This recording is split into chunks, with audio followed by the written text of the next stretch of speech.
Tout d'abord, je voudrais remercier les organisateurs de m'avoir invité pour parler de testostérone et d'érection, parce que c'est un peu mon dada. Alors,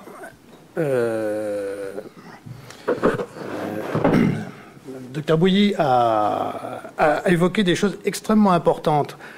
La découverte des injections intracaverneuses, comprenez qu'effectivement c'est un traitement, c'est surtout une manière simple, éthique, reproductible, dans des conditions expérimentales, de provoquer des érections. Ce qui change radicalement les choses. Quand vous voulez étudier quelque chose, il faut pouvoir l'observer. Et à ce moment-là, à partir des années 80, effectivement, on provoque des érections facilement en injectant les produits. C'est comme ça qu'on fait les Doppler, etc. Et il a bien fallu à un moment se poser la question, pourquoi chez certains ça ne marchait pas alors que ça marchait bien chez d'autres. Et le pourquoi ça ne marchait pas chez certains, c'est comme ça qu'on a développé le concept de fuite veineuse, etc. Et quand ça ne marchait pas, il a fallu s'intéresser aux facteurs qui pouvaient intervenir pour que ça ne marche pas. Et parmi ces facteurs, eh bien, en fait, on s'est intéressé à la testostérone. Et depuis quelques années, effectivement, la testostérone est sûrement au centre de beaucoup de recherches et beaucoup de promesses dans le domaine de l'érection. Et c'est un peu ce qu'on va voir aujourd'hui. Alors, testostérone, je l'aime bien l'appeler toujours la vieille dame indigne. Pourquoi? Pourquoi la vieille dame? Parce que d'abord, ça date, c'est vieux. Sachez que la première communication qui fait... Alors, à l'époque, ça ne s'appelait pas encore testostérone, bien entendu. C'est 1889, hein, c'est Brun Sequard qui fait une publication à l'Académie de chirurgie. En fait, en pratique, il s'injectait lui-même des extraits de broyat de testicules de bélier et il en trouvait le plus grand bien. Alors, la communication, c'est expérience démontrant la puissance dynamogénique chez l'homme d'un liquide extrait de testicules d'animaux. Dès le départ, il est raillé. Dès le départ, on dit c'est un vieux monsieur, obsédé, machin truc et tout.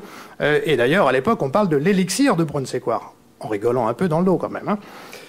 Dans les années 20, Voronov se met à greffer. Voronov est un chirurgien qui faisait la chirurgie expérimentale, le chirurgien des beaux quartiers, comme on dit, et qui greffait les testicules de chimpanzés aux hommes déficients. D'accord ?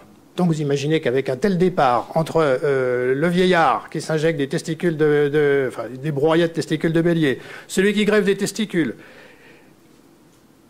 Ensuite, on ne va pas encore parler du dopage, mais déjà en 1936, on commençait à évoquer, sachez quand même que dans les années 30, on commence à synthétiser, on commence à avoir la formule chimique en tout cas de la testostérone, ce qui vaudra le prix Nobel d'ailleurs aux découvreurs qui étaient un Allemand et un Suisse, et qui l'auront après la guerre. Et surtout, 1941, il y a la publication de Huggins, un Américain, qui dit « Ah ouais, mais attendez voir, quand je fais une castration, moi, mon cancer prostatique chez un patient, il régresse, les métastases régressent. » Donc, le décor est planté. Grosso modo, la testostérone, c'est fait pour dynamiser les vieux, un peu obsédés. C'est fait pour se doper, et en plus, ça fout le cancer à la prostate. Imaginez qu'avec ça, c'était mal parti. Et donc, en fait, cette notion qu'on a à la testostérone, ça sent toujours le soufre dans l'esprit de beaucoup de médecins. Nous, on le voit, andrologue, on prescrit la testostérone, le patient voit son médecin généraliste, et le généraliste dit, ah, là, vous voyez votre spécialiste pour le renouvellement, moi je vous le fais pas. D'accord? Ça, c'est une réflexion qu'on a très très souvent. Alors, quels sont les effets de la testostérone? Ils sont multiples, en fait, ils jouent à plein de niveaux. Et moi, je vais surtout m'intéresser aujourd'hui à ce qui touche à l'érection et également au vasculaire. D'accord? Parce qu'en fait, on est des vasculaires et puis qu'en fait, on se pose la question de, entre guillemets, la dangerosité ou pas de ce traitement. Bien entendu, dans les questions pour aborder tous les autres sujets. Alors, vous m'excuserez, mais je vais prendre 3 diapos pour faire un petit rappel physiologique, parce que vous n'êtes pas tous hyper spécialistes comme des troubles de l'érection. Sachez quand même que l'érection, c'est une mécanique en quelque sorte hydraulique. Ça veut dire qu'il faut un fluide pour l'actionner, c'est le sang, qu'il faut développer une certaine pression dans les tissus pour obtenir une rigidité. Et pour que la pression, elle se maintienne et qu'elle soit là, il faut que le système soit étanche. Sinon, il y a ce qu'on appelle une fuite. Si le sang arrive mais qu'il repart aussitôt, sauf s'il s'évapore, c'est qu'il y a une fuite. Donc en pratique, vous avez 2 tuteurs de l'érection qui sont ici les corps caverneux, d'accord? Et en fait, considérez que sur le plan vasculaire, ces corps caverneux sont contractés en permanence. Donc vous avez 2 secteurs, enfin un secteur, on va dire, traité d'une manière unique. Un secteur à haute résistance, dans lequel le sang ne pénètre pas. Ça, c'est l'état, je dirais, courant, dans lequel on est en ce moment, sauf aux mœurs particulières. Et en fait, qui est lié à un tonus adrénergique plus d'autres facteurs qui contractent les corps caverneux. Quand vous avez besoin d'une érection, eh bien, en fait, votre cerveau va envoyer un signal, et à ce moment-là, les corps caverneux vont commencer à se relâcher, se dilater, se détendre, la musculature lisse va se relâcher. Les résistances vasculaires vont complètement s'effondrer en même temps que les artères se dilatent, et à ce moment-là, le sang va littéralement s'engouffrer dedans. Sauf que le sang s'engouffre dedans, mais à ce stade-là, vous n'avez jamais qu'une grosse tumescence. Votre verge, elle est grosse, mais elle n'est pas dure. Et pour qu'elle durcisse, il faut que le sang soit bloqué, soit trappé dedans et ne puisse pas ressortir. Et en fait, quel est le mécanisme essentiel actuellement retenu? C'est probablement pas le seul, mais en tout cas dans l'architecture du corps caverneux, c'est celui qu'on connaît bien. Eh bien, au repos, vous voyez, en fait, la disposition spatiale fait que les artères sont plutôt au centre et diffusent le sang, et que le sang est récupéré par le système veineux en périphérie. Eh bien, quand vous avez une érection, en fait, liée aux modifications de compliance de votre corps caverneux qui se relâche complètement, il se dilate, il se remplit de sang, et il vient écraser les petites veines ici contre un plan de rigidité qu'on appelle l'albuginée. Et donc, en fait, vos vénules sont écrasées, et donc, à ce moment-là, c'est un système autoclave. Ça se verrouille sur lui-même. Quand vous êtes en érection complète, si vous serrez votre verge, l'érection s'en va pas. Si ça fuyait, le sang sortirait, vous presseriez la verge comme une éponge, et le sang partirait. Là, c'est pas le cas. C'est-à-dire qu'en fait, quand vous serrez la verge, vous augmentez encore plus la pression, donc vous continuez à augmenter le blocage. D'accord? Je pense que cette notion est très, très importante à retenir pour la suite du discours. Alors, comment ça se relâche, les cellules musculaires lisses? Excusez, c'est un peu compliqué ce schéma, mais il y a l'essentiel. Vous voyez en fait ce que je disais tout à l'heure à propos de ce corps caverneux qu'on voit ici qui se relâche. En fait, vous avez ici les cellules endothéliales, là les cellules musculaires lisses. Vous avez en fait plusieurs grands systèmes. Le premier, vous avez des fibres qui utilisent directement une substance chimique qu'on appelle le monoxyde d'azote, qui agit en stimulant la guanylate cyclase, qui va faire du GMP. Retenez juste une chose, quand vous augmentez le taux de GMP, vous relâchez la cellule musculaire lisse. Vous avez un deuxième facteur cholinergique qui, lui, agit par l'intermédiaire en fait, de l'endothélium et qui va sécréter également du monoxyde d'azote. Et puis, vous avez d'autres systèmes qui n'utilisent pas du tout le monoxyde d'azote, en fait, qui utilisent le VIP, et le neuropeptide Y, je ne vais pas en parler aujourd'hui. Donc, en fait, vous avez ici, en fait, l'amorce, là et là. Vous avez l'amorce de l'érection. Et en fait, le système est aussi entretenu beaucoup par la contrainte mécanique. Ça, vous le savez, en vasculaire, c'est classique. Quand vous augmentez la pression artérielle, vous augmentez la contrainte sur l'endothélium qui relargue du monoxyde d'azote pour dilater vos artères et réguler votre tension. Ben là, c'est la même chose. C'est-à-dire qu'en fait, quand vous avez contrainte mécanique sur l'endothélium caverneux qui relargue du monoxyde d'azote, etc., etc. Et vous avez une enzyme ici qu'on appelle la PDE5. D'accord? Et cette PDE5, elle détruit le GMP cyclique. Donc, elle évite l'accumulation. Et si vous inhibez cette PDE5, du coup, vous augmentez le taux de GMP cyclique, vous favorisez le système. Donc, inhibiteur des phosphodiestérases de type 5, des PDE5, c'est le Viagra, le sildenafil, le Viagra pour le dire les noms commerciaux, le Cialis et l'Evitra. D'accord? Donc, la chimie se situe à ce niveau-là. À l'opposé, quand vous faites une injection intracaverneuse, c'est à ce niveau-là que vous vous situez. Donc, en dehors du système NO et GMP cyclique, encore que les choses sont toujours en synergie, c'est difficile, c'est pratique pour la démonstration de parler que d'un système et pas de l'autre, mais en fait, dans la réalité, les deux systèmes fonctionnent de manière synergique. Donc, on a planté le décor. Alors, la testostérone et la verge. D'abord, on avait appris souvent, dans nos études de médecine, que la verge ne contenait plus de récepteurs à la testostérone. Passé la puberté, etc., etc., quand le sexe avait grandi, c'était terminé. Vous pouvez toujours vous badigeonner de testostérone, vous ne faites pas grandir le sexe. Ce qui n'est pas le cas chez les enfants, c'est comme ça qu'on traite les micro-pénis, d'ailleurs, quand ils sont petits. Et donc, en fait, on était parti sur le principe que la verge n'avait pas de récepteur à la testostérone, donc ça ne pouvait pas marcher. Et bien, en fait, non, on s'était trompé. Steve a fait une très belle étude en 2003 qui a montré très clairement qu'en fait, il y a des récepteurs à la testostérone et à l'estradiol dans le stroma et sur des cultures cellulaires endothéliales, que la présence de ces récepteurs n'est pas liée à l'âge. Ça veut dire que ce n'est pas exclusif chez l'enfant, l'adolescent ou l'adulte jeune, mais jusqu'à un âge avancé, on peut en avoir. Puisque en fait, dans le groupe de patients qu'il a examiné en fait, de 19 à 63 ans, on trouvait toujours ces récepteurs. Et sachez que grosso modo, il y a 3 à 7 fois plus de récepteurs à la testostérone qu'aux estrogènes. D'accord? Donc en fait, dans les tissus des corps caverneux, il y a des récepteurs à la testostérone. Testostérone et architecture caverneuse. Alors ce que l'on sait chez l'animal, c'est que la castration induit ou augmente en tout cas l'apoptose cellulaire des corps caverneux et spongieux. Et qu'au fond, il y a une augmentation du tissu conjonctif et accumulation d'adipocytes sous l'albuginée. Vous vous souvenez du schéma que je vous ai montré, le corps caverneux qui se dilate et qui vient écraser les vénules contre l'albuginée? Eh bien, dans cette zone-là fragile, en fait, quand vous faites une castration, vous perdez un certain nombre de cellules musculaires lisses au profit d'adipocytes ou de tissus indifférenciés.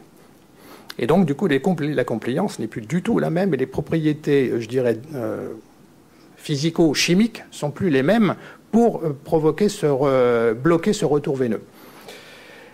En même temps, la différenciation des cellules souches caverneuses est influencée par la testostérone. On a montré, c'est les travaux de Tresch, la Abdul-Majid Tresch, que la castration induit dans les cellules souches de cette zone-là l'orientation vers des adipocytes et qu'à l'opposé, quand on met de la testostérone, les cellules souches font plutôt des cellules musculaires lisses. D'accord? Et donc d'autres travaux ont montré que la castration chez le rat déclenche une impuissance par ce qu'on appelle cette dysfonction véno-occlusive, enfin ce qu'on appelait grosso modo fuite veineuse. D'accord ? Que cette fuite, elle est corrigée par un traitement à la testostérone, mais qu'elle n'est pas corrigée par les IPDE5. Alors, pour les détails, on verra dans la discussion. Concernant le monoxyde d'azote, eh bien, le monoxyde d'azote, en fait, il est fabriqué par des enzymes qu'on appelle les NO-synthases. Et en fait, vous avez plusieurs types. Hein. Vous avez en fait 3 grands types.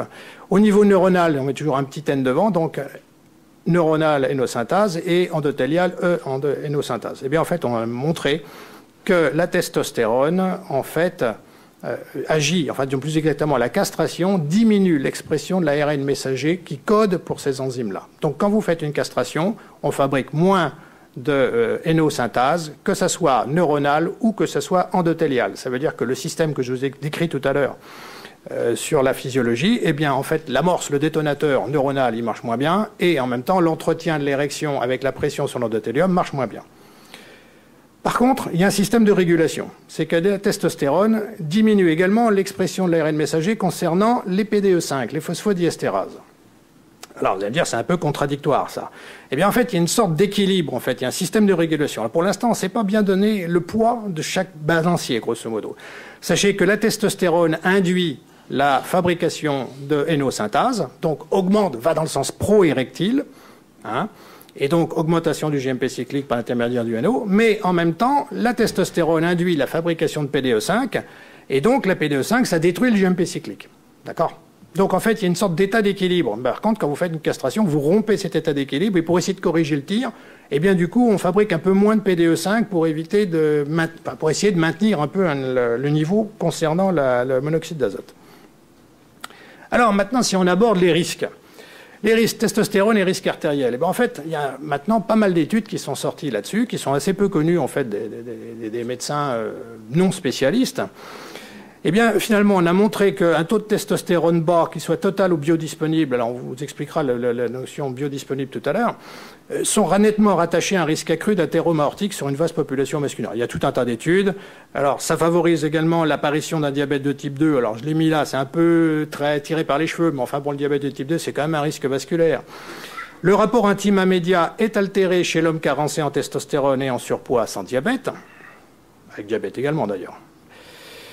Concernant les coronaropathies, on n'a pas cette notion-là, hein, que la testostérone, ça améliore le coronarien. On a plutôt tendance à se dire, oh là, on va pas faire de bêtises, hein, des fois qu'il nous fasse une thrombose, donc on va pas lui en donner. Bah, c'est parfois une erreur quand même. Hein. Sachez quand même que ce sont 2 essais contrôlés contre placebo, que ce soit même à dose unique, donc ça peut agir assez vite, ou pendant une quinzaine de jours. Eh bien, clairement, chez le coronarien, la testostérone à dose physiologique améliore les performances à l'effort. Fonction cardiaque et mortalité globale. Eh bien, le traitement par testostérone améliore les symptômes et la capacité fonctionnelle chez les insuffisants cardiaques modérés et sévères. Alors là, c'est assez compliqué. Si vous voulez, on abordera le sujet dans la discussion parce que les mécanismes par lesquels ça peut améliorer ça, il y en a beaucoup et on n'est pas sûr que de la part relative de chacun. Mais vous allez voir dans la suite de l'exposé un peu où ça peut intervenir. En tout cas, ça peut déjà intervenir sur la sécrétion du monoxyde d'azote artériel. Hein.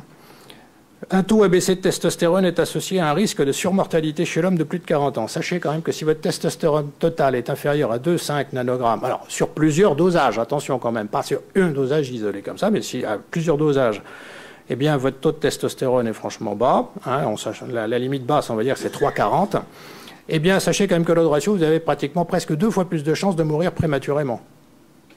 C'est pas une notion qu'on a toujours, hein, quand même. Testostérone et lipides. Alors, la grande étude de Matsumoto a montré que finalement, à dose physiologique, j'insiste toujours là-dessus, et là on en reparlera dans les traitements, mais Jacques va vous détailler toutes ces choses-là.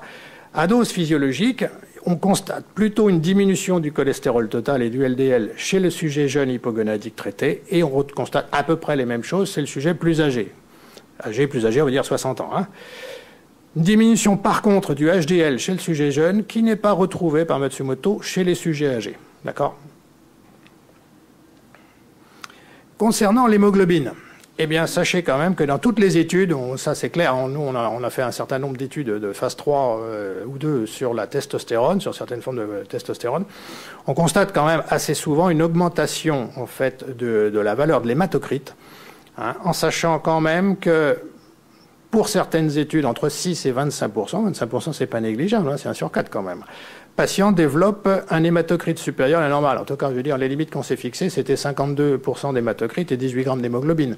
Donc en fait, petite méfiance, ça améliore l'hématocrite. Alors c'est vrai que souvent les patients âgés, carencés, on les voit avec 13-14 grammes d'hémoglobine et puis on les monte facilement à 15 ou 16 grammes. Ils vont mieux, ils sont moins fatigables, etc. etc. Alors il n'y a pas que sur l'hémoglobine, ça joue sur la masse musculaire, etc. aussi.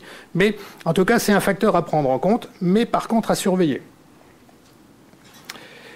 À l'opposé, si vous prenez des patients qui sont carencés en testostérone, et en fait, selon le dosage de testostérone, qu'elle soit totale ou biodisponible, eh bien, sachez que quand vous êtes dans le quartile inférieur, finalement, ça prédispose à un risque d'anémie. L'odd ratio est de 5,4 en prenant juste la testostérone totale en compte, et il est de 13,1 en tenant la testostérone biodisponible. Ça veut dire que quand vraiment votre testostérone est basse, votre testo bio est basse à plusieurs reprises, eh bien, vous avez 13 fois plus de chances de présenter une anémie. Alors, testostérone et coagulation. Ça, c'est le gros morceau parce que c'est le truc qui fait toujours peur. Testostérone, c'est une hormone sexuelle, c'est pas très loin de l'estradiol. Hein. L'estradiol, on sait ce que ça donne sur la coagulation et tout. Attention, parapluie, danger, machin truc. Et quand on questionne les grands spécialistes de la coagulation, et notamment de l'estradiol, finalement, il y a un blanc concernant la testostérone. Je me souviens, dans un congrès comme ça, j'avais posé la question de la testostérone et j'ai senti une sorte de gêne parmi les experts parce qu'au fond, personne n'était très... Il y a grand-chose à dire là-dessus. Ce que l'on peut dire, c'est quand même que la testostérone a été longtemps largement prescrite et manifestement, on n'a pas vu d'épidémie de phlébite ou d'embolie pulmonaire. D'accord ? Deuxième chose, il y a quand même des études qui ont été faites. Et là, je vous cite 2 études qui montrent qu'au fond, à taux physiologique, encore une fois j'insiste, on ne note pas d'action néfaste sur le fibrinogène, sur l'activateur tissulaire du fibrinogène ou son inhibiteur de l'activateur. D'accord ? Donc en fait, a priori, il semblerait, dans certaines études, que ça ne joue pas sur la coagulation. Alors, pour conclure, eh bien, la testostérone, finalement, au-delà de toutes les vertus que ça peut avoir sur la masse musculaire, sur notre libido, sur notre sensation de bien-être, voire parfois notre dépression, et l'absence de dépression par traitement, eh bien, on a quand même encore beaucoup d'actions de pensées négatives, en se disant c'est quand même dangereux pour le cœur, pour la circulation et tout, souvent fondées sur des études qui sont anciennes, avec des trucs qui sont colportés toujours, qui ont été faites sur des modèles qui étaient en fait inadaptés. Alors, ce que l'on peut dire maintenant, en 2009, c'est qu'à dose physiologique, eh bien, la testostérone agit comme un cofacteur vasodilatateur, hein, que, a priori, ça ne semble pas perturber les paramètres de la coagulation, ne semble pas perturber le profil lipidique chez le sujet âgé. Par contre, ça augmente le taux d'hémoglobine, ce qui peut être bien dans une certaine valeur, mais méfiez-vous, il y a particulièrement un profil clinique à retenir, c'est le syndrome X ronfleur. En général, il dort tellement mal qu'il a déjà une hémoglobine haute, et comme il dort mal, en même temps, il a une testostérone basse, et les deux conjugués, vous faites facilement, vous avez des hématocrites qui montent très très haut. Donc, méfiez-vous de ce genre de patient-là.